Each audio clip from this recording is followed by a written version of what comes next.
우리가 계속 마가복음 말씀을 한 장씩 살펴가는 가운데인데 조금씩 진행되면서 예수님에 대해 좀 더 깊이 있게 또 좀 더 다른 부분을 배우게 됩니다. 오늘은 예수님께서 12제자를 세우시는 장면인데요. 이 12제자를 세우는 장면 통해서 우리에게 주시는 교훈이 무엇인가 이것을 살펴보기를 원합니다. 예수님께서 세운 사람은 어떤 사람이고 어떤 기준으로 그들을 세웠을까? 또 나아가서 우리도 예수님의 제자로 쓰임받을 수 있을까? 이런 주제로 함께 말씀을 나누기 원합니다. 하나님 말씀은 마가복음 3장입니다. 3장 6절부터 19절 말씀을 한 절씩 교독하겠습니다. 마가복음 3장 6절부터 19절입니다. 바리새인들이 나가서 곧 헤롯 당과 함께 어떻게 하여 예수를 죽일까 의논하니라.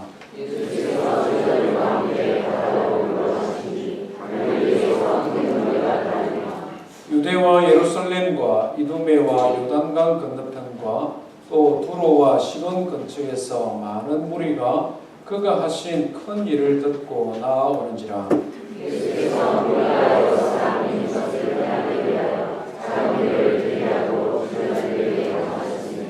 이는 많은 사람을 고치셨으므로 병으로 고생하는 자들이 예수를 만지고자 하여 몰려왔음이더라.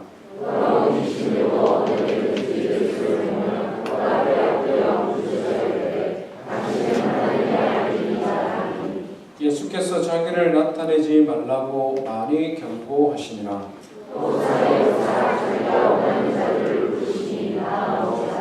이에 12를 세우셨으니 이는 자기와 함께 있게 하시고 또 보내사 전도도 하며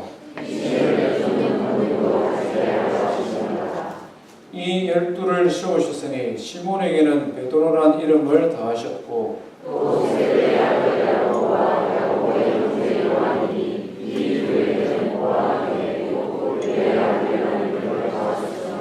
또 안드레와 빌립과 바돌로메와 마테와 도마와 알페오의 아들 야고보와 및 다데오와 가나나인 시몬이며 또 가롯 유다니 이는 예수를 환자하더라. 아멘. 먼저 오늘 생각하고자 하는 부분은 예수님께서 세우신 12제자가 어떤 사람인가 하는 것입니다. 6절부터 12절 말씀까지는 예수님께서 제자를 세우실 때에 있었던 사회적인 분위기, 그때 갈릴리 지역의 분위기가 어떻게 돌아가고 있는가 하는 걸 우리에게 좀 보여줍니다. 두 가지의 극단적인 분위기가 그룹들이 세워지는 것을 보게 됩니다. 한쪽은 어떻습니까? 6절 말씀해 보니 바리새인들과 헤롯 당이 어떻게 하면 예수를 죽일까 의논하니라 이렇게 말을 합니다. 당시에 종교 지도자들 그리고 세속 정치에 관심이 많았던 헤롯 당, 이 사람들이 함께 모여서 예수를 죽이려고 하는 그런 계획을 세우는 것을 보게 됩니다. 이런 사람들이 한쪽에 있는가 하면 또 한쪽 7절부터 11절 말씀해 보니 큰 무리들이 예수님을 따랐다 이렇게 표현합니다. 7절은 큰 무리, 8절에서는 많은 무리가, 그리고 9절에는 예수님을 따르는 무리가 너무 많아서 예수님께서 배를 타고 조금 몸을 떼야 될 만큼 많은 사람들이 몰려들었습니다. 그들은 예수님의 말씀을 듣고 감동을 받은 사람들이고 예수님의 치유 사역을 통해 회복된 사람들입니다. 심지어 11절 말씀해 보니 더러운 귀신들도 예수님이 누군지를 알아봤습니다. 그리고는 예수님을 두려워하고 또 예수님에게 죽게 되어지기도 했습니다. 이 두 개의 너무나 극단적인 그룹이 서로 대립하고 있는 형편에 예수님께서 12제자를 세우셨다. 뭔가 좀 이유가 있을 것 같습니다. 그렇죠? 이렇게 대립되어지는 가운데 예수님께서 이 제자들을 세워서 이 바리새인과 서기관들을 대적하려고 하나 이런 생각이 먼저 좀 듭니다. 13절 말씀은 예수님께서 제자를 세우는데 어떤 사람을 세웠는가 하는 것을 우리에게 보여주고 있습니다. 예수님이 어떤 사람을 세우셨다고 합니까? 자기가 원하는 자들을 세우셨다 이렇게 말씀합니다. 예수님께서 제자들을 세우는 선택의 첫 번째 원칙은 예수님이 원하는 사람이다. 예수님께서 평상시에 예수님을 존경하고 따르는 많은 사람들을 지켜보셨다가 그 중에서 자격이 될 만한 사람 또는 능력이 있는 사람 그런 사람들을 특별히 구별해서 12명을 뽑았다라는 느낌이 듭니다. 특별히 오늘 말씀은 그렇게 기록하지 않지만 누가복음 6장에 보면 예수님께서 이 12명의 제자를 세우시기 전에 산에 오르사 밤이 맞도록 기도하셨다 이렇게 기록을 하고 있습니다. 말하자면 굉장히 심혈을 기울여 뽑은 사람이라는 거죠. 그도 그럴 것이 우리가 상상이 되지 않습니까? 무수히 많은 사람들이 예수님을 사랑하고 존경하고 따랐는데 그 중에 한 1200명 뽑으면 좀 수월할 텐데 그 중에서 12명을 뽑으려고 하니까 어려웠을 것입니다. 예수님의 제자들이 뭔가 대단한 능력이나 자질을 가졌지 않았을까 이런 짐작을 할 수가 있습니다.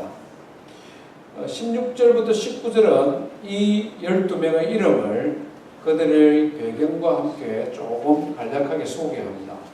성경 전체를 보면 예수님의 12제자의 이름이 소개된 곳이 네 군데 등장을 합니다. 마태복음 10장, 마가복음 오늘 우리가 보는 3장, 그리고 누가복음 6장, 또 한 군데는 어디겠습니까? 예, 요한복음에 있을 것 같습니다. 그죠? 마태마가 누가까지 왔으니까. 근데 요한복음에는 12명의 제자 이름이 호명되어 있지는 않습니다. 사실. 어디에 있습니까? 그러면? 사도행전 1장에 보면 나오죠. 예수님께서 부활 승천하시고 난 다음에 예루살렘으로 돌아와 기도하실 때에 그때 120명의 성도들이 함께 했다라고 말을 하면서 예수님의 11명의 제자들의 이름을 기록을 하고 있습니다. 조금씩 틀리는데 다른 사람은 아니고 같은 사람인데 호칭이 조금 다르게 나타나기도 합니다. 제일 먼저 보이는 사람은 누굽니까? 16절에 보니 시몬에게는 베드로라는 이름을 더하셨고 시몬 베드로죠. 제일 처음 등장하는 사람, 나이도 아마 제일 많은 것 같습니다. 결혼을 했기 때문에 수제자라고 이야기를 하죠. 베드로. 원래 이름은 시몬입니다. 대한민국으로 치면 서울에 사는 김서방 이 정도 되는 아주 흔한 이름입니다. 그런데 예수님께서 이 시몬에게 베드로, 헬러 페트로스라는 단어인데 반석, 큰 바위 이런 이름을 뜻을 주었습니다. 우리 이 모구면에도 바위가 좀 귀하잖아요. 돌이 좀 귀한 동네입니다. 이스라엘은 더 귀합니다. 이 토양이나 흙 자체가 너무 잘 깨어지는 석회암 이런 것이기 때문에 건축물을 지으려고 하면 돌산에 가서 돌을 캐오거나 다른 나라에 가서 돌을 수입해야 됩니다. 그렇기 때문에 반석이다 이렇게 말을 하면 그 자체라도 굉장한 귀하다, 아주 든든하다, 집을 세울 만한 그런 잠재력이 있다 이런 뜻을 있는 그런 표현입니다. 그 다음에 등장하는 사람이 야고보의 형제 요한인데 이들은 보아느게 우레의 아들이라는 별칭을 지었습니다. 우레의 아들, 번개의 아들 이런 뜻이죠. 그 다음에 또 한 사람은 누굽니까? 18절에 보면 또 안드레와 이렇게 등장합니다. 베드로와 야고보의 형제 요한, 안드레 이 네 사람이 첫 번째 그룹입니다. 예수님의 12명 중에서 이 네 사람이 같이 이름이 불릴 때가 많습니다. 이들의 공통점은 뭡니까? 갈릴리 어부들입니다. 그 다음에 등장하는 사람이 빌립이라는 사람이고 바돌로메, 요한복음에서는 나다나엘이라고 표현하고 있죠. 도마 등등합니다. 이 세 사람도 갈릴리 출신입니다. 어부다 이렇게 명시를 하고 있지 않지만 갈릴리 지역 사람인 것은 분명하고 어부일 가능성이 많습니다. 마태는 지난번에 살펴본 것처럼 어떤 사람이라고요? 쉐리, 죄인 중에 죄인 쉐리였습니다. 이 두 번째 그룹입니다. 빌립, 바돌로메, 도마, 마태가 같이 이렇게 묶여서 이름이 불릴 때가 많습니다.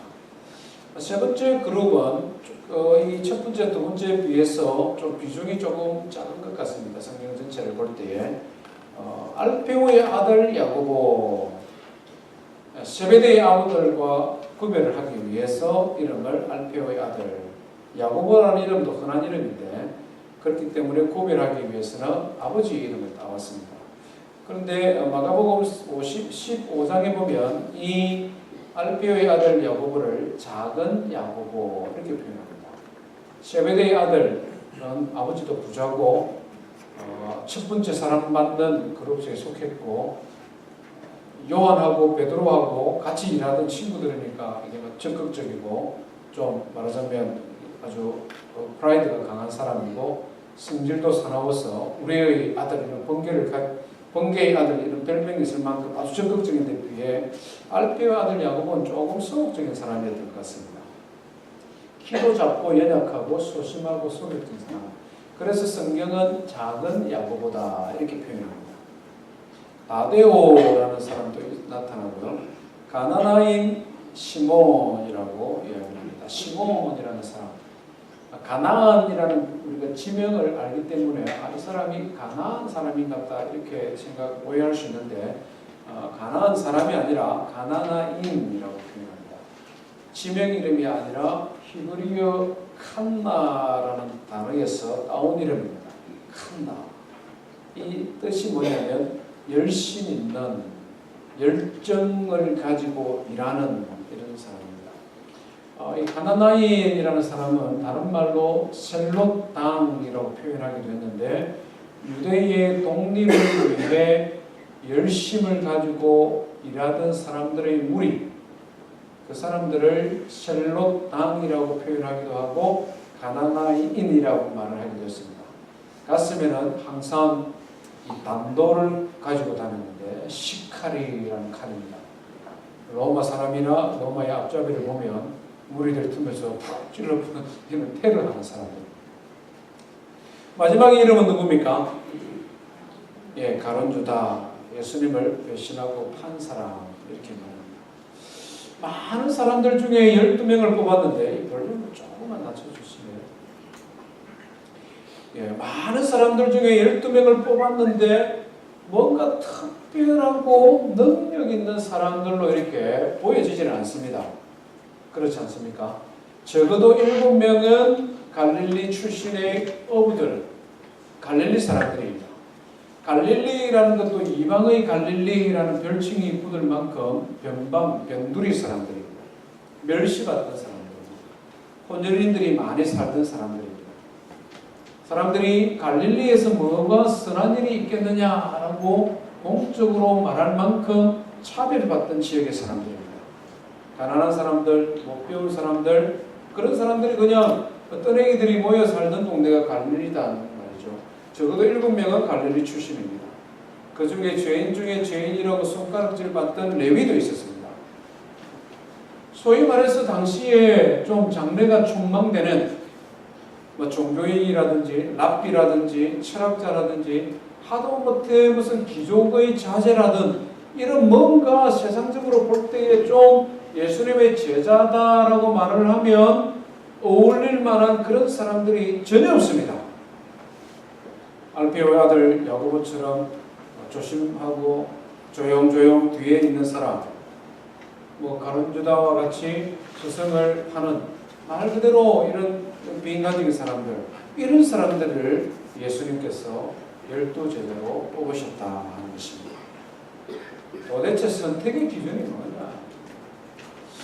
예수님은 우리와 다른 분이기 때문에 이들이 가지고 있는 뭔가 특별한 잠재력이나 능력이 있기 때문에 이들을 뽑았지 않았을까? 신학자들과 설교하는 목사들이 고민을 많이 하고 연구를 많이 했습니다. 그래서 이들이 가지고 있는 뭔가 특별한 능력을 찾으려고 애를 써서 몇 가지를 찾아냈는데, 예를 들면 이런 겁니다. 갈릴리 어부들이니까 이 사람들은 굉장히 강한 사람들이다. 갈릴리 그 파도를 무릅쓰고 고기를 잡는 아주 성품이나 기질이나 이게 강한 사람들, 그리고 어려운 형편 가운데서도 가족을 건사하기 위해서 애를 많이 쓰는 사람들, 베드로 같은 사람 밤새도록 고기를 잡았지 않습니까? 뭔가 이런 기질적으로 강하고 충성스러운 사람들을 예수님이 선택하지 않았을까? 그런 면이 있습니다만은, 이런 기질적으로 강하고 충성된 사람을 반대쪽에서 보면 어떤 사람들입니까? 아주 거칠고 제멋대로의 사람들이죠. 거친 환경에서 일하며 사는 사람들 보면 좀 거칠지 않습니까? 그럴 수밖에 없는 것이, 그걸 해치고 이기고 나가야 되니까. 뭐 훈련받는다, 스승의 제자가 되어서 스승을 따른다, 이런 걸 딱 질식인 사람들입니다. 이런 사람. 그래서 이 사람들이 자주 싸웠죠. 예수님의 제자들이 자주 다퉜습니다. 야고보와 요한은 싸울 때마다 고함을 잘 지를 사람입니다. 그래서 예수님께서 시끄럽다, 너희들은 왜 그렇게 고함을 지르냐, 그러면서 별칭을 뭐라고 지어줬습니까? 우리의 아들, 이 말은 번개의 아들이거든요. 뭐 번개처럼 빠르다 이런 의미도 있지만, 성질이 급하고 소리를 빽빽 잘 지르니까 그만 좀 소리 질러라, 번개의 아들처럼. 뭐 이런 의미가 담겨 있습니다. 야고보와 요한. 장점도 있지만 단점도 있다. 또 어떤 사람은 이 사람들이 예수님 부를 때 적극적으로 순종했다. 베드로와 야고보와 요한을 제자로 부르실 때 그들이 부모님도 배도 내려두고 적극적으로 순종하는 그들의 순종하는 마음, 그들의 겸손한 마음을 예수님께서 보시지 않으십니까? 제자의 1차적인 자질은 순종하는 사람이다, 막 이렇게 말씀하기도 합니다. 순종은 참 좋은 면인데, 이 사람들은 또한 어땠습니까? 예수님께서 군병들에 의해 잡혀갈 때 적극적으로 뭐한 사람들입니까? 도망간 사람들. 적극적으로 순종한 사람이기도 하지만 적극적으로 뭐한 사람들? 배신하고 도망간 사람들. 그런 인간적인 자질들이 예수님께서 이들을 제자로 선택한 이유가 아니다는 것입니다. 그럼 뭐냐? 그 많은 사람들 중에 12명을 구별했는데 이들을 선택한 이유가 뭐냐? 한마디로 말씀드리면 없습니다. 그들에게 아무런 이유가 없습니다. 그래서 성경은 전적으로 예수님이 주권적으로 선택했다. 그래서 오늘 우리가 읽은 성경 말씀이 뭐라고 말합니까? 예수님께서 자기가 원하는 자들을 선택하셨다. 그들에게 뭔가 이유를 찾으려고 하지 말고, 그런 자격 없는 제자들을 세워온 예수님에게서 이유를 찾아보라는 것입니다. 이들은 누구나 예수님의 제자가 될 수 있다는 것을 보여주는 샘플에 불과합니다. 그들이 어떤 자격에 있어서, 그들에게 어떤 잠재력이 있어서, 그들에게 우리가 알지 못하는 뭔가 능력이 있어서 예수님만 그들을 알고 특별히 선택한 것이 아니라, 누구나 예수님의 제자가 될 수 있고 누구나 하나님 앞에 쓰임받을 수 있다는 것을 보여주는 샘플로서 예수님은 그들을 제자로 불러주셨습니다. 예수님의 제자들을 보면 볼수록, 그들을 연구하면 연구할수록 예수님이 얼마나 은혜로운 분이시며 예수님께서 얼마나 능력 있게 사람을 변화시켜 가실 수 있는지, 예수님께서 얼마나 의지를 가지고 포기하지 아니하고 사람을 예수님의 제자로 만들어가고 계시는지 그것을 우리에게 가르쳐주고 있다는 것입니다. 이것은 마치 하나님께서 이스라엘 백성들을 선택하여 부르실 때 은혜로 그들을 부르신 것을 그대로 우리에게 보여줍니다. 신명기 7장에 보면 하나님께서 왜 이스라엘 백성들, 아브라함과 그의 자손들을 선택했는지 그 이유를 우리에게 말씀해 주는데요. 제가 한번 읽어보겠습니다. 여호와께서 너희를 기뻐하시고 너희를 택하시면, 너희는 이스라엘 백성들입니다. 왜 하나님께서 이스라엘 백성들을 선택하셨냐? 너희가 다른 민족보다 수효가 많기 때문이 아니니라. 숫자가 많고 큰 나라이기 때문에 너희를 선택한 것이 아니라 오히려 너희는 모든 민족 중에 가장 작으니라. 여호와께서 다만 너희를 사랑하심으로 말미암아. 하나님께서 너희를 사랑하심으로. 숫자가 많지도 않고 탁월한 능력도 그들에게 없고, 그래서 민족들 가운데 뭔가 두각을 드러낼 만한 잠재력이 있어서가 아니라 하나님께서 너무나 작고 미약한 그들을 선택함으로 그들을 향한 하나님의 사랑을 보여주셨다. 이렇게 말씀합니다. 하나님께서 우리를 선택하신 것도 역시 마찬가지다. 우리에게 뭔가 하나님의 선택을 받을 만한 자질이나 능력이나 매력이 있는 것이 아니라 오직 우리를 부르신 하나님의 은혜와 하나님의 사랑, 그것을 우리에게 가르쳐 주기를 원하시는 것입니다. 이것은 하나님께서 이스라엘 백성들을 부르신 원리뿐만 아니라 예수님께서 이스라엘 백성들 중에 12명의 제자들을 선택하신 원리이고, 그 이후에 제자들이 하나님의 교회를 세워가는 원리인 것을 우리에게 그대로 보여줍니다. 고린도전서 1장에 보면 바울 사도가 고린도라는 교회에 보낸 편지에 이런 말씀을 기록하고 있습니다. 제가 한번 읽어볼게요. 형제들아, 너희를 부르심을 보라. 고린도 교회 성도들이여, 당신 스스로 당신들의 모습을 한번 보십시오, 이 말입니다. 육체를 따라 지혜로운 자가 많지 아니하며 능한 자가 많지 아니하며 문물 좋은 자가 많지 아니하도다. 인물 예쁜 사람 별로 없고 공부 많이 한 사람도 별로 없고 고위직에 앉아있는 그런 능력 있는 사람도 별로 없고 좋은 가문의 사람도 별로 없지 않지 않느냐. 그러나 그럼에도 불구하고 하나님께서는 세상에 미련한 것을 택하여 지혜 있는 자들을 부끄럽게 하시려고 세상에 약한 것들을 택하사 강한 것들을 부끄럽게 하려 하시려고 하나님께서는 세상에 천한 것들과 멸시받는 것들과 없는 것들을 택하사 있는 것을 패하게 하시려고 하나님께서 우리를 선택하시고 불러주시고 구원하여 주셨다. 이렇게 말씀하고 있습니다. 예수님의 제자들은 전적으로 은혜로 부름받은 하나님의 사람들입니다. 사실 기독교 역사에 있어서 예수님의 12 제자들은 탁월한 위치에 있는 사람들입니다.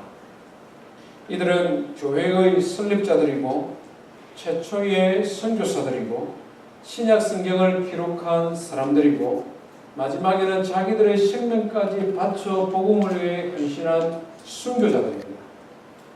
그들이 얼마나 명예롭고 얼마나 영광스러운 위치에 있는지 요한계시록을 기록한 요한 사도는 요한계시록 21장에서 우리가 천국에 가면 그 새 예루살렘을 성을 보게 될 텐데 동서남북으로 12개의 문이 있는데 그 12문이 큰 진주로 만들어진 문이고 그 문에 이름이 붙어 있는데 그 이름이 누구라고 했습니까?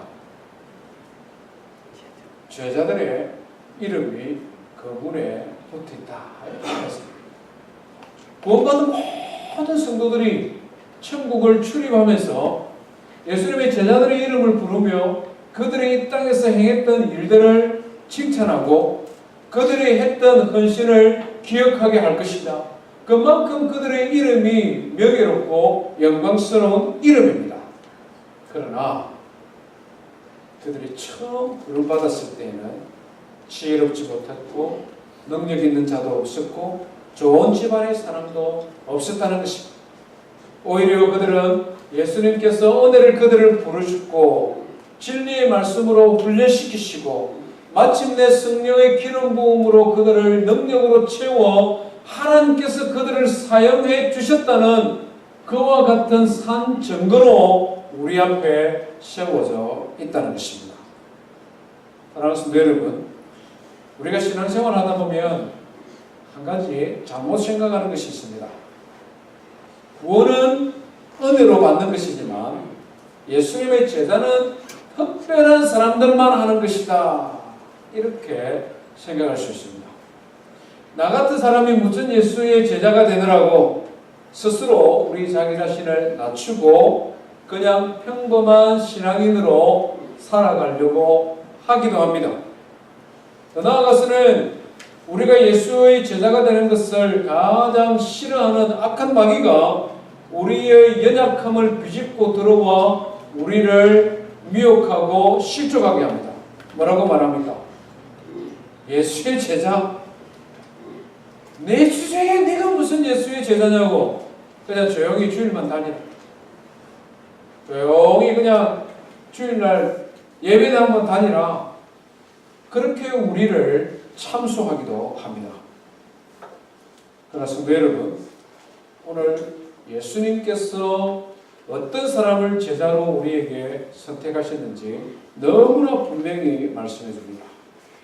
예수님의 제자 아무나 될 수 있습니다. 예수님의 제자 누구든지 될 수 있습니다. 왜 그렇습니까? 제자의 자격은 우리에게 달려있는 것이 아니라 우리를 부르신 주님께 달려있기 때문에 그렇습니다. 예수님이 우리를 제자로 부르시고 우리를 훈련시키시고 우리를 변화시켜서 마침내 제자다운 제자, 마침내 12 제자와 같은 영광스러운 모습으로 우리를 변화시켜 주실 것을 믿기 때문에 우리 모두가 예수의 제자가 될 수 있는 것입니다.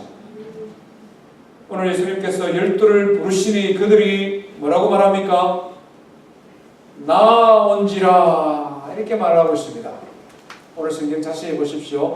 예수님께서 자기가 원하는 자들을 부르시니 그들이 어떻게 했다? 나온지라 불러주시니 아멘하고 알겠습니다 따라갔다는 거죠. 주변에 있는 사람들이 야 세리 레위 너도 예수의 제자냐? 손가락질 안 했겠습니까?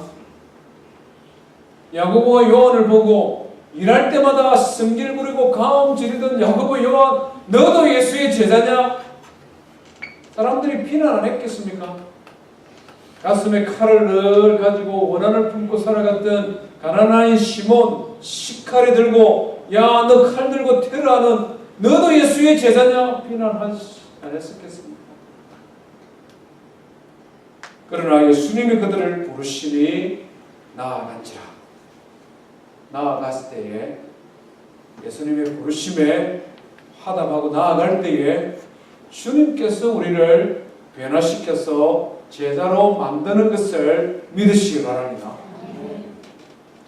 오늘 우리가 읽은 14절부터 15절의 말씀은 예수님께서 무엇 때문에 뭘 하려고 제자를 세웠는지 제자를 세우신 목적에 대해 또 말씀해 주고 있습니다. 세 가지죠. 우리 14절 15절 한번 읽어봅니다. 시작. 이에 12를 세우셨으니 이는 자기와 함께 있게 하시고 또 보내사 전도도 하며 귀신을 내쫓는 권능도 가지게 하려 하심이라. 전도도 하게 하고 귀신을 쫓는 권능도 주시고 이런 목적 가운데 제일 중요하고 제일 먼저 되는 것이 뭡니까? 자기와 함께 있게 하십니다. 예수님께서 제자들을 세우신 첫 번째 목적은 내가 너희와 함께 하고 싶다. 함께 하는 것 더 쉬운 말로 말하면 뭡니까? 함께 한다. 이걸 더 쉬운 말로 우리가 어떻게 표현할 수 있을까요? 예수님께서 제자들과 함께 하고 싶다. 다른 쉬운 말로 말하면 제자들아 내가 너희와 함께 살고 싶다. 예수님께서 제자들을 세운 목적은 전도시키고 예수님 심부름시키려고 부른 것이 아니라 같이 살고 싶다. 왜 예수님께서 제자들을 같이 살고 싶어서 불렀는지 앞뒤 배경을 우리가 조금 더 깊이 생각하면 충분히 이해가 가죠. 앞에서 제가 말씀드렸지 않습니까? 예수님을 사이에 놓고 두 개의 극단적인 그룹들이 생겼지 않습니까? 바리새인과 서기관들과 헤롯 땅으로 대표되어지는 당시의 권력을 가졌던 종교 권력, 정치 권력자들이 야합을 해서 예수님을 반대했습니다. 핍박했습니다. 틈만 나면 시비를 걸었습니다. 마침내는 죽이려고 장담까지 하고 있습니다. 많은 무리들이 예수님을 존경하고 사랑하고 따랐는데 이들은 예수님의 고민이 뭔지, 예수님의 마음이 무엇인지를 전적으로 이해하는 사람들은 아니었습니다. 몸이 아프니까 병이 고치고 싶어서 왔고, 귀신들을 괴로워하니까 치유받고 싶어서 왔고, 지혜로운 말씀을 전해주시니 그 말씀에 감동해서 왔고, 그러나 조그만 바람을 불면 후 하고 날아가 버리는 그런 너무나도 가벼운 사람들이 군중들 무리였지 않습니까? 예수님께서는 그들 가운데 정말 예수님 자신을 이해하고 예수님과 함께 동력하고 예수님을 함께 배워서 닮아가는 제자들이 필요했다는 것입니다. 그래서 예수님께서는 그들을 친구로 부르셨고 그들과 함께 생활하면서 그들을 가르치기를 원하셨다 하는 것입니다. 예수님께서 그들과 함께 하기를 원하셨다 하는 것은 그들을 부르신 목적이면서 동시에 그들을 예수의 제자로 훈련시키는 방법입니다. 예수님께서 훈련시키는 방법은 오늘 시대의 공립학교의 선생님들이 학생들을 가르치는 방법과는 완전히 질적으로 다른 것입니다. 시간이 되면 가르치고 공부 시간 마치면 집으로 돌려보내는 지식의 전달자가 아니라 말 그대로 예수님의 삶을 함께 공유하면서 예수님을 가르치고 예수님에 대하여 배우고 예수님을 닮아가는 사람들이 예수님의 제자들이었습니다. 우리가 이 시간 이후 살펴보면 마가복음 3장 이후에 모든 사역의 현장에 예수님께서 제자들을 데리고 다녔습니다. 하나님의 말씀을 가르치고 난 다음에는 그것에 대하여 잘 이해를 못하는 제자들을 따로 불러서 그들에게 그 비유의 뜻이 무엇인지를 가르쳐 주셨습니다. 한마디로 말하면 심화학습이죠. 예수님께서 표적과 기사를 행하시고 난 다음에도 사람들은 무리들은 그것을 보고 감동하고 감격하고 배불리 먹고 즐거워하는 것으로 끝나버렸다면 예수님께서는 제자들을 따로 불러서 그 의미가 무엇인지를 가르쳐 주셨습니다. 먹고 배부르는 육신의 떡이 아닌 생명의 떡으로 있다고 하신 예수 그리스도 그분이 누구신지를 가르쳐 주셨습니다. 예수님께서 제자들을 가르칠 때에 많은 백성들의 무리를 가르칠 때에 그 마음의 중심이 무엇이었는지 얼마나 그들을 아끼고 얼마나 그들을 사랑하고 얼마나 그들을 섬기는 애끓는 마음으로 그들을 돌아보셨는지 그 모든 것을 보고 배울 수 있도록 예수님께서는 그들과 함께 하기를 원하셨습니다. 제가 앞에서 하나님 말씀을 통해서 누구나 예수의 제자가 되고 아무나 예수의 제자가 될 수 있다고 말씀드렸습니다. 이것은 하나님의 말씀입니다. 그런데 한 가지 여기에서 우리가 더 나아가야 될 것이 있습니다. 그것은 예수님의 제자 훈련의 방식을 이해하고 그것을 수용하고 나도 그런 방식으로 훈련받는 사람이 예수의 제자가 될 수 있다는 것입니다. 예수님께서는 제자들을 선택하고 난 다음에 그들과 함께 하기를 원했습니다. 예수님께서는 그들을 불러 함께 살고 싶어 했습니다. 예수님의 제자들은 그 예수님의 초청에 화답했다는 것이죠. 예수님과 함께 사는 것을 통해 그들은 예수님의 제자로 거듭나게 되었다 하는 것입니다. 그럼 오늘 우리가 어떻게 예수님과 함께 살 수 있습니까? 예수님 우리를 제자로 부르주시는데 우리가 어떻게 예수님과 함께 살 수 있습니까? 예수님 부활 성전에 부르셨잖아요. 예수님 우리 눈에 안 보이는데 우리가 어떻게 예수님과 함께 거하며 함께 살 수 있습니까? 그것이 예수님이 우리를 훈련시키는 제자 훈련의 방식인데 그 방식을 통해 우리는 예수님을 배우고 그것을 통해 우리가 예수의 제자로 거듭날 수 있는데 어떻게 우리가 예수님의 제자로 변화되어질 수 있습니까? 예수님께서 이것을 우리에게 너무나 구체적으로 가르쳐 주셨습니다. 예수님께서 십자가에 달려 죽으시기 전날 마지막 다락방에서 제자들과 함께 유월절 만찬을 마시고 난 다음에 제법 길게 설교를 하셨습니다. 이 밤이 지나면 나는 십자가에 달려 죽을 것이다. 그러니까 제자들이 깜짝 놀라서 말리죠. 무슨 말씀합니까 예수님? 안 됩니다. 죽으면 안 됩니다. 막 말리니까 예수님께서 두려워하지 마라 이렇게 말씀하시면서 십자가에 달려 죽음으로 말미암아 구원의 역사가 이루어질 것에 대해서 말씀하시고 내가 죽고 난 이후에 다시 너희에게 와서 너희와 함께 할 것에 대하여 예수님이 가르쳐 주셨습니다. 우리 요한복음 한번 읽어보십시다. 요한복음 14장입니다. 요한복음 13장부터 14장, 15, 16, 17장 주옥과 같은 예수님의 말씀인데요.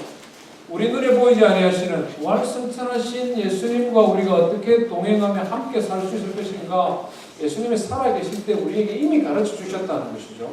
14장 1절 한번 읽어봅니다. 시작. 너희는 마음에 근심하지 말라. 하나님을 믿으니 또 나를 믿으라. 걱정하지 말아라. 이렇게 말씀하면서 쭉 설명해 주셨습니다. 쭉 읽어가시면 구절구절이 우리와 동행하시는 주님에 대한 말씀인데요. 16절, 17절 한번 읽어봅니다. 시작. 내가 아버지께 구하겠으니 그가 또 다른 보혜사를 너희에게 주사 영원토록 너희와 함께 있게 하리니 그는 진리의 영이라. 세상은 너희 그를 만지지 못하나니 이는 그를 보지도 못하고 알지도 못함이라. 그러나 너희는 그를 아나니 그는 너희와 함께 거하심이요 또 너희 속에 계시겠습니다. 예수님이 가르쳐 주시죠. 내가 하나님 아버지께 구하여 또 다른 보혜사, 영어 성경을 보면 카운셀러라고 말합니다. 또 다른 상담자를 너희에게 보내주도록 내가 하나님 아버지께 구하겠다. 그는 어떤 분이냐? 진리의 영이다. 하나님의 말씀을 가르쳐 주시는 영이다. 세상 사람들은 영이시기 때문에 이분이 존재하는지도 모른다. 이분을 느낄 수도 없고 볼 수도 없고 알 수도 없다. 그러나 너희는 그를 아나니 이렇게 말씀합니다. 세상 사람들은 영이신 성령님을 알 수도 없고 경험할 수도 없고 무슨 소리야 이렇게 말을 하는데 예수 그리스도를 믿고 구원받은 너희들은 아나니. 우리가 예수님을 믿을 때에 우리의 마음에서 역사하시고 우리의 입으로 예수님을 나의 구원자라고 고백하게 하시는 이가 우리 안에 거하시는데 그분이 진리의 영이시고 그분이 또 다른 보혜사가 되시고 그분이 성령님이신데 그분이 너희 안에 있어서 너희와 함께 호흡하고 함께 동행하는 것을 너희는 알게 될 것이다. 20절, 21절 내려봅시다. 시작. 그날에는 내가 아버지 안에 너희가 내 안에 내가 너희 안에 있는 것을 너희가 알리라. 나의 계명을 지키는 자라야 나를 사랑하는 자니 나를 사랑하는 자는 내 아버지께 사랑을 받을 것이요 나도 그를 사랑하여 그에게 나를 나타내리라. 아멘. 그 성령님은 진리의 영이시고 그 성령님은 하나님의 말씀을 읽고 기억하고 그 말씀을 따라 살아갈 수 있도록 우리를 돕는 분이신데, 너희가 하나님의 말씀을 지키고 순종하며 따라 살아가면 그 성령이 너희 안에 계시는데 그 성령은 곧 내다. 진리의 영인 내다. 예수의 영이 성령님으로서 우리와 함께 하신다. 그래서 내가 바로 그와 너희와 함께 하는 것이나 마찬가지다. 25절 26절 한번 읽어봅니다. 시작. 내가 아직 너희와 함께 있어서 이 말을 너희에게 하였거니와 보혜사 곧 아버지께서 내 이름으로 보내실 성령 그가 너희에게 모든 것을 가르치시고 내가 너희에게 말한 모든 것을 생각나게 하리라. 계속입니다. 평안을 너희에게 끼치노니 곧 나의 평안을 너희에게 주노라. 내가 너희에게 주는 것은 세상이 주는 것과 같지 아니하리라. 너희는 마음에 의심하지도 말고 두려워하지도 말라. 아멘. 부활하신 예수님께서 성천하여 하나님의 보좌 우편에 앉아 계실 뿐만 아니라 진리의 영으로서 성령으로서 예수님을 믿는 각 사람의 마음 가운데 함께 하신다. 함께 하시겠다. 이것을 예수님께서 이 땅에 계실 때에 제자들에게 말씀하셨고, 오순절 성령 강림의 역사를 통하여 그것이 제자들 가운데 이루어졌다는 것을 우리는 성경을 통해 알고 있습니다. 이와 같은 예수님께서 성령으로 우리 가운데 거한다는 것은 단지 제자들에게만 한정된 특별한 사건이 아니라 오늘 이 시대에 예수 믿는 모든 성도들, 우리 성도들에게 동일하게 역사되어지는 하나님의 말씀이라는 것입니다. 그래서 예수님께서 요한계시록 3장 20절에 뭐라고 말씀합니까? 볼지어다 내가 문 밖에 서서 두드리노니. 예수님께서 두드리십니다. 우리를 구원하실 때에 예수님께서 문을 두드리시죠. 나는 너의 구원자다. 나는 너의 모든 죄를 대신하여 십자가에 달려 죽으심으로 너를 구속했다. 이 사실을 믿느냐? 예수님 우리 마음의 문을 두드리십니다. 단지 우리를 구원하여 천국행 티켓을 나눠주기 위해 우리의 마음의 문을 두드리실 뿐만 아니라 예수님께서는 거기에 한 발 더 나아갑니다. 너희가 나의 말을 듣고 문을 열며 내가 그에게로 들어가 그로 더불어 먹고 그는 나로 더불어 뭐하리라? 먹으리라. 예수님이 거룩한 성령으로 우리 안에 찾아오셔서 우리와 함께 동행하시고 함께 살겠다고 말씀하고 있는 것입니다. 우리 안에 계시는 성령님이 우리를 예수의 제자로 만들어 가시는 것입니다. 우리가 제자훈련 전반기에 다 수료를 하고 종강을 했습니다. 예수님이 제자가 되는 것은 16주 제자훈련 받는다고 제자훈련이 완성되어지는 것이 아닙니다. 1단계, 2단계, 3단계, 4단계까지 마치면 예수님의 제자로 확실히 변화되는 것이 아닙니다. 이것은 예수님의 제자가 되는 길에 우리를 가르치는 한 스케줄, 한 타임라인에 불과할 뿐이지 진정으로 우리를 예수의 제자로 변화시키시는 일은 우리 안에 계시는 진리의 영이신 성령님이십니다.